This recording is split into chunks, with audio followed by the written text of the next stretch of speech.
तिकडे संभाजीनगरामध्ये प्रचारासाठी आलेले मुख्यमंत्री फडणवीस आणि उपमुख्यमंत्री एकनाथ शिंदे एकाच हॉटेलमध्ये मुक्कामी होते। मात्र दोन्ही नेते एकमेकांना भेटले देखील नाहीत आणि त्यामुळे विविध राजकीय प्रतिक्रिया आता उमटू लागल्या आहेत। त्यावर आता खुद्द मुख्यमंत्री आणि उपमुख्यमंत्री शिंदेंनी स्पष्टीकरण दिले आहे।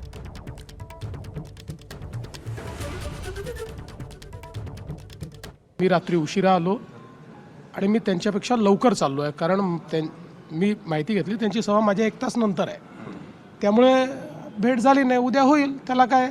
म्हणजे शेवटी आम्ही दोघेही आता प्रचारात पूर्णपणे मग्न आहोत। फोनवर तर आमचं बोलणं रोजच होतं, त्याच्यामुळे आता भेट झाली नाही झाली तर ते तयार व्हायचे आहेत। मला लवकर निघायचं आहे, कारण माझ्या सभा लवकर ठेवल्या आहेत। मी अगोदर आलो होतो आणि मुख्यमंत्री महोदय नंतर आले होते आणि इथं एकत्र पैठणमध्ये सभा होत्या। आता त्याच्यामध्ये फोनवर आमची चर्चा होत असते। तर मुख्यमंत्री आणि उपमुख्यमंत्र्यांची या संदर्भातली प्रतिक्रिया आलेली आहे। छत्रपती संभाजीनगरमध्ये रात्री दोघेही एकाच हॉटेलमध्ये मुक्कामी होते, मात्र दोघांची भेट झाली नाही।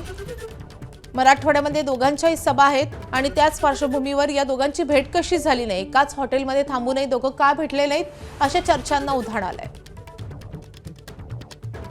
दरम्यान या संदर्भात अंबादास दानवे यांनी नेमकं काय म्हटलं आपण पाहूयात।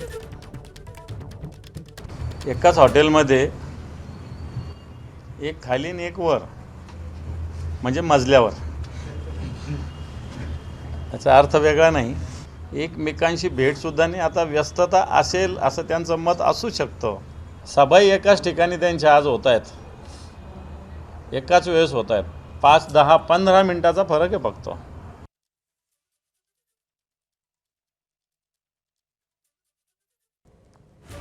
तर या संदर्भात सामाजिक न्याय मंत्री संजय शिरसाट यांची देखील प्रतिक्रिया आली, आपण पाहूयात।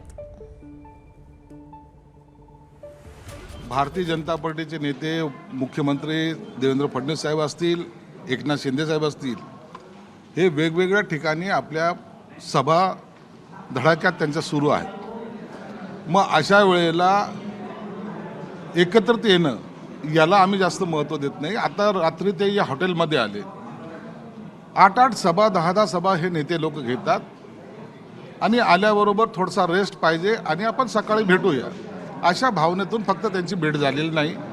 परंतु आले, मग रात्री एकमेकाला उठवलं का नाही, त्यांच्या हातात हात का नाही घेतला, हे प्रश्न आमच्या समोर गौण आहे। एबीपी माझा, उघडा डोळे बघा नीट।